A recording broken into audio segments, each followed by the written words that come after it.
What is up, risk takers? Welcome to the Kill Pete strategy. I am Pete. I'm a top player in Risk Global Domination. I have a daily release on YouTube and I stream on Twitch weekdays in the winter. If you are interested in getting better at the game of Risk, I invite you to subscribe to my channel. Come along the ride with me. For today's episode, we are going to be playing Pete's given his take on the round 5 settings for the Risk World Championships Season 1 2023. What can I tell you, folks? Had a heartbreaking defeat in round 4. There's still a little bit of controversy and conversation going on in the YouTube comments, and I value that tremendously. So we find ourselves eliminated, which means we transition back towards being one of my favorite roles, hopefully commentating for some of the finals games, and we'll go from there. So what we're doing is we're doing fixed 70 in Greece, okay? Fixed 70 in Greece, auto setup, 60-second turn, expert bot. We don't start with any, but it is automated if anyone bots.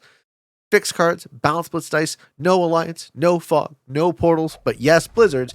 I am in the 4th position. I always get a dog shit start in Greece, and today is no exception. It looks like Spud would like to stake a strong claim on the Dodecanese because he wants to start in a corner with a +2. That seems smart. I like what Spud is doing.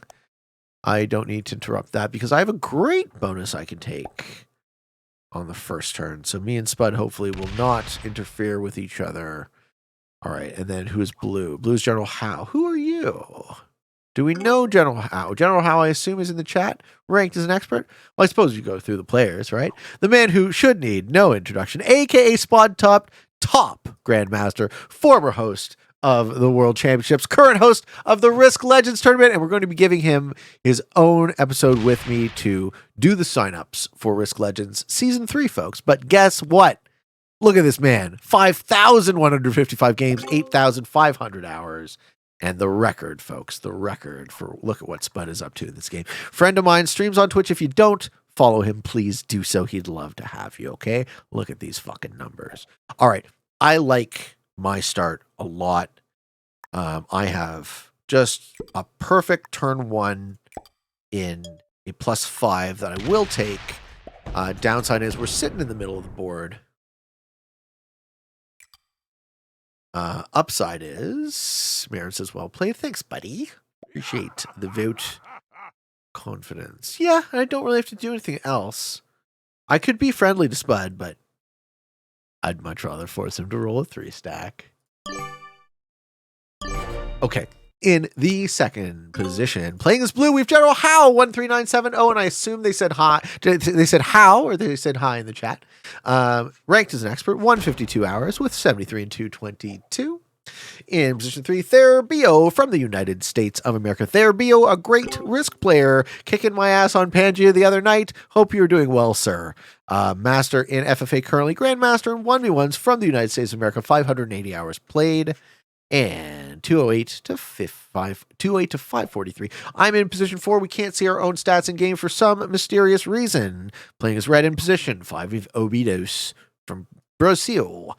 An expert, 12,753, 66 hours in the game, and 30 and 57. In the final position, we have top Grandmaster and former world champion and current Risk legend, Marin Brambat. The man does it all. He's an excellent player and a friend of mine. And for such a young man, I'm super impressed. 870 hours with 3,247 games on this account. And we know he has a litany of alts as well. 1,200 wins too. 816 losses. And there you go. That was quite the rundown. Does Marin take 2 bonuses on his first turn? He would, wouldn't he? Okay, so here's how I think. And you guys can tell me if I'm wrong. I've seen a couple of these... we're in the middle of the round now, so I've seen a couple of these games go down. Here's how I think these games go. You have a bunch of stack. It's a hurry up and wait type game. The first 2 turns are the establishment phase. You get your bonuses. So, the current situation I find myself in, I want to go bad neighbor to Marin but I'm not gonna. I want to go break, but I don't think that's the move because he's lined up to hit exterior to himself. So if I have a good neighbor situation with Marin, I think that's win-win for both of us. But of course, you know how you have to figure how the cookie crumbles. You got to predict the future a little bit. Part of that conversation around my round 4 game, a lot of people who don't understand why I behaved the way I did are confused, I think, about what I stand for on my channel. So I think people might mistakenly assume that Pete is trying to proselytize or sell some theory. Okay? You guys might know, if you know me at all, that I don't waste a whole lot of time telling you how you should play. What I do instead is I tell you what I think, how I play, and then we iterate and figure out what works and what doesn't. So, I have found, in my experience, that good neighbor tends to be rewarded. I wouldn't presume to tell anybody that that's how they should behave, but I certainly don't hold back from saying that because I always default to good neighbor until proven otherwise, then when someone makes me lose, I have absolutely zero qualms making them lose too. So I have 2 massive bonuses in the middle. Marin doesn't interrupt. He takes the third for himself. And this kind of this argues my point. So I'm sitting with 2 plus 5s. He's sitting with 3 plus 3s. We get almost the same value from this. Thus, Marin has stacks now. Open and access doesn't break me. I don't break him. Oh, would you look at that? Everyone wants to be friends. Why? Perhaps it is because these players know how to play Risk. Perhaps it is correlation and not causation. I don't mean to tell you anything with this show. I mean to show you. Okay? Okay. So that stack goes here. Spud's not going to leave 8 troops. He's going to leave 10 troops interior. Very sneaky move by Spud. I like it. Spud is basically, with this move, Spud is basically saying, I'm going to wait. So we have 3 world champions in this lobby, right? Spud is a top player. Marin is a top player. I have won my title once or twice. Here we are, right? And when you see things like this, you go, what's he thinking? So normally what you want to do in 70, not just fix 70, normally what you want to do in 70 is you want to stack exterior so that you have lines to take the 70 when the time is right. Spud locking his 10 troops is a defensive move, which would strike you as odd. But what this move says to me is it says, I'm here to reciprocate the break, but I also want other people to hit each other a bit. Okay, so Therbio only has Crete.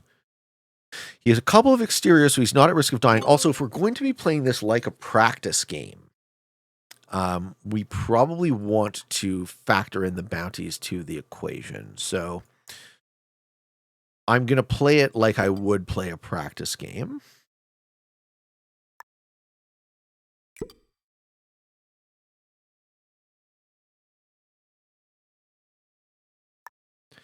And consider the bounties.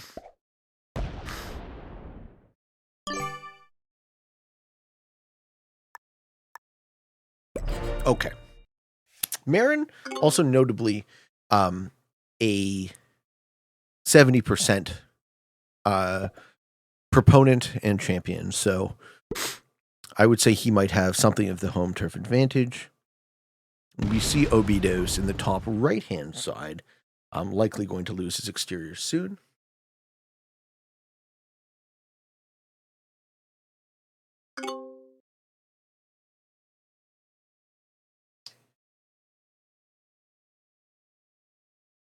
Selec says I've been yo-yoing between master and intermediate. Yeah, well, it depends on the settings you play. Certain settings are a lot more favorable to ranking up than others. Marin's thinking long and hard about where he would like to take his card.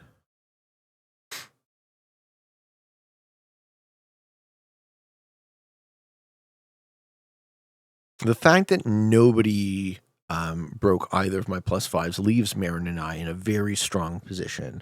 So we would be, from this board, we would be likely to win / go first and second. Problem with 70 is you can capture the 70 and just lock everyone tie for lowest. So at this stage in the tournament, depending on how many points you had, you would really want to calculate if you needed those bounty points to advance your own tournament. Can you click the yellow 4 island? What's the name of the island? Up here, that's the island of Lesbos. I don't even need to check. It's the island of Lesbos, ladies and gentlemen. Good get from the chat. Yes, I believe Therbio might be hanging out on there for some sort of ulterior motive, but far be it for me to guess. Spud doesn't roll the 5e2. He is not playing Greed Spud today. Spud is playing Nice Spud.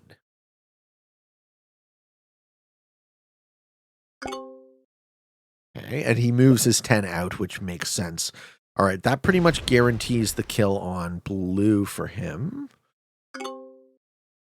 Okay, Therbio putting +6. Dude, I wish I made it to this round and had this open. I usually get hosed in Greece. All right. You'd like to move out? You'd actually like to hit me. Wonder what that was for. What was the message there? He says, give me a card?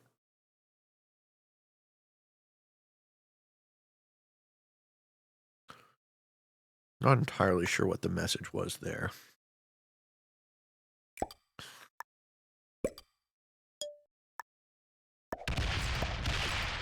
But I don't much care for it. Hey man, you do you, right? Black can steal that kill. Yeah, black can steal that kill easy. Okay, good. All right. Basically giving black player a bounty. Marin says, why? What do you mean, why? You don't like that move, Marin?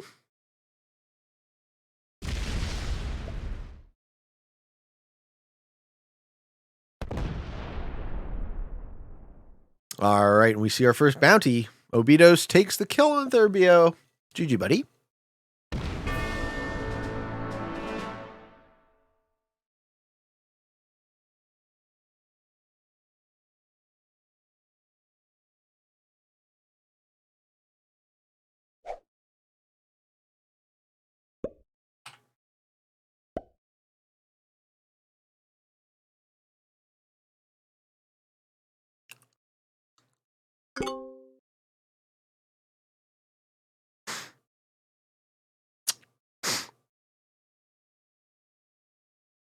Yes, this is just a practice.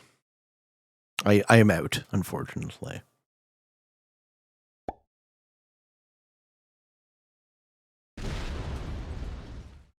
All right, Marin sitting with a 23 stack. Takes another bonus for himself. You see? All right, well, that unfortunately can only hit the Peatman. I like what Marin is doing. Marin is keeping parity with me. But we're running out of road where we can stay friendly. Okay.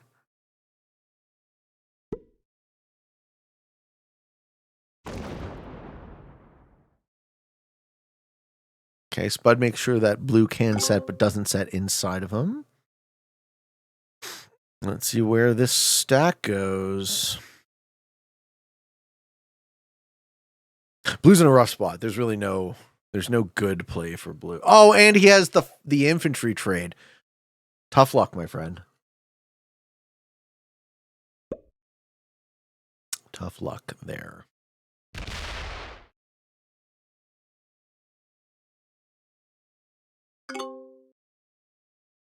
Well, I mean,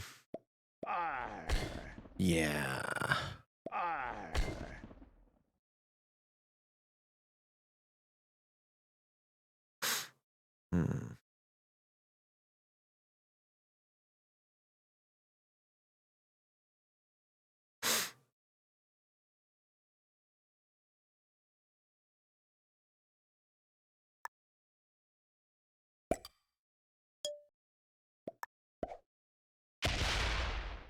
Blue sticks his tongue out at me.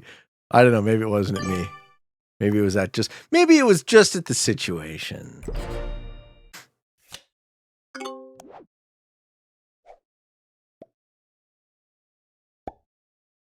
Okay.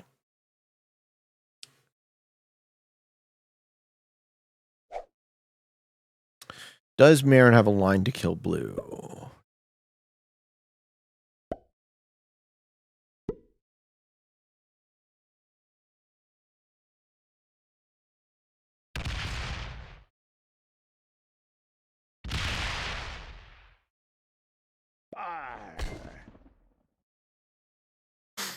Marin wants to be good neighbors there. It's 16. The powder keg. This would never. Also, guys, this would never happen in a practice game. This is non-representative. I think I would have taken that blue bounty. I might have fed the. I might have fed the yellow kill the same way, but I don't think that in a real game, anyone on that front would have manualed my stack. I think there might have been some signaling if he was trying to move through me without manualing my stack. But I don't know. We can ask their BO what he was thinking.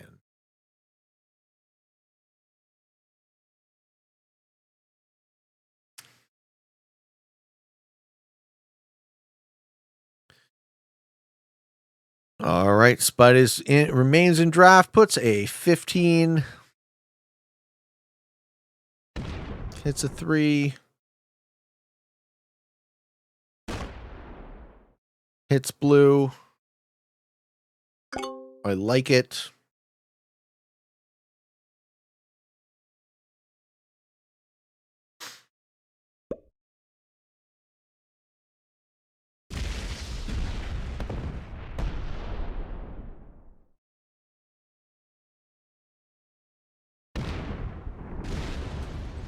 Blue suicides into me. Did they say who they were in the chat?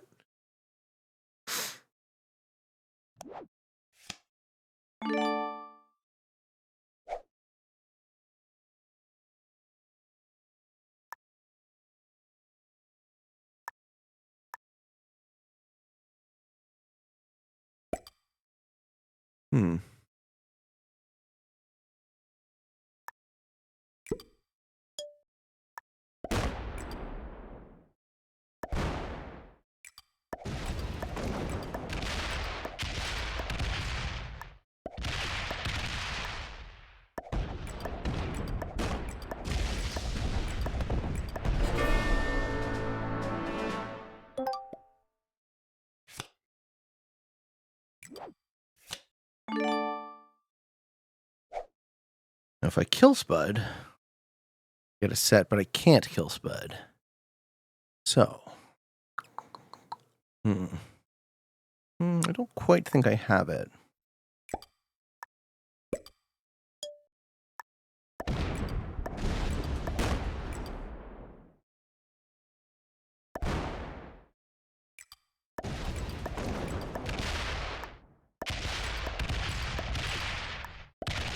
Yeah, not quite, but close. Too bad. Close. Do those connect? Those don't connect. Too bad. Very close. I probably could have min-maxed my pathing in some way.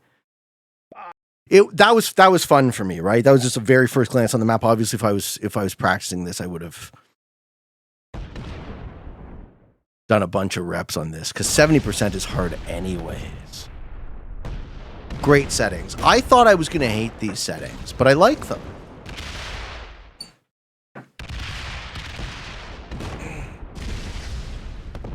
Hey, Pete, I saw on someone else's stream that they have a posture check redeem.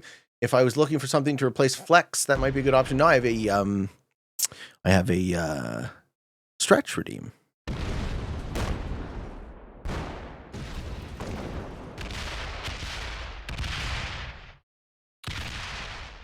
Okay, this is a totally open game. Oh no, we get the win. GG Obidos. Well done, sir. Well done, sir. I opened up the path just enough. Fucking choking on 68%. There you have it, ladies and gentlemen. That was a good game. Hope you all enjoyed this video. Hope you found some of it fun and entertaining. Maybe even a little bit educational, and informative. If you are interested in getting better at the game of Risk, I invite you to subscribe to my channel. Come along the ride with me. I have a daily release on YouTube. I'm doing weekday streams on Twitch and YouTube Live for the winter. For those still live in the tournament, I wish you best of luck. It's going to be a harsh cut from top 48 to top 10 because round 6 is zombies, and we will talk about that next week. Hope you enjoyed. I'll stick around on Twitch when I'm done for the YouTube video. Hope you enjoyed it. Until next time, for all of you on the path to world domination, good games and good luck.